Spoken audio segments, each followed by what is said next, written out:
Hey Ramblers, tonight's video covers two theorems. Well, it's really one theorem, but its converse is also true. So the book treats it like two theorems. Two theorems that we're going to use frequently throughout the rest of the year. It relates the sides of a triangle to the angles of a triangle. Sounds a little like trigonometry, but it's much simpler than that. So watch the video. I'm also going to attach a couple of Educreations tutorials to the iTunes post so that you can see how to do some of the problems that come up in this section. I hope everything helps. Hope you're still studying your flashcards. We're going to need those. And if you have any questions, put them on the Padlet wall or ask them tomorrow in class. Okay, good luck. Okay, let's take a look at a triangle ABC, and we're given that the two sides AB and BC are congruent. Can we prove that the two angles opposite them are congruent? Well, I made a triangle in which two of the sides were congruent. And I measured the sides and also measured the angles opposite them. So opposite BA was angle C, and opposite BC was angle A. And sure enough, those angles are congruent. No matter how I manipulate this triangle, I can make the triangle really big. And while the sides get longer, those angles, though bigger now, they remain equal. Suppose I make this triangle really small. So now the sides are really short, just 1.22 centimeters, but you can see the angles are also congruent.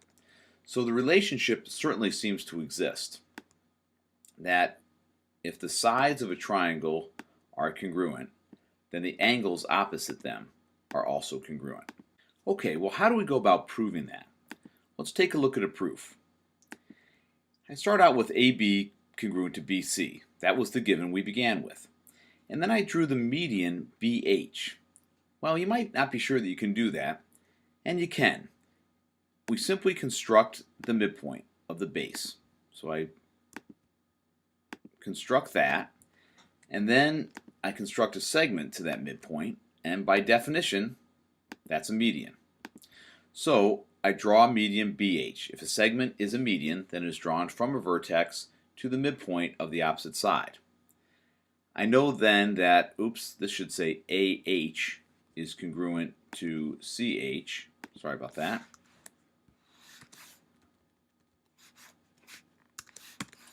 Because if a segment is a median, then it divides the opposite side into two congruent parts. We know that BH is congruent to itself by the reflexive property. So triangle ABH is congruent to CBH by side, side, side. So then, by CPCTC, angle A is congruent to angle C. It's an important proof because the converse is also true.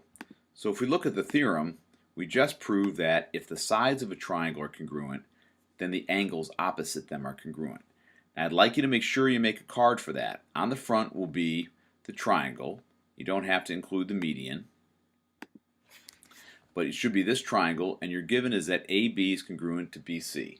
On the back, your conclusion is that angle A is congruent to angle C, and your reason is that if sides of a triangle are congruent, then the angles opposite them are congruent. Okay, we won't prove it here, but the converse is also true, that if the angles of a triangle are congruent, then the sides opposite them are congruent. So it's the converse. Here in the second one, we're given that the angles are congruent, and we have to prove that the sides are congruent. And that's also definitely true. Okay, let's move on then, and to a fact that is true, but it won't come up in the theorems much. It's going to come up in the problems that we solve algebraically. And it says that if the angles of a triangle are not congruent, then the sides opposite them are not congruent. Well, let's take a look at what that means. Suppose I construct a triangle like IJK. The largest angle is angle J. And since angle J is the largest angle, the side opposite, IK, is going to be the largest side. The smallest side, IJ, will be opposite the smallest angle, IK. Finally, the converse of this is also true, that if the sides of a triangle are not congruent, then the angles opposite them are also not congruent.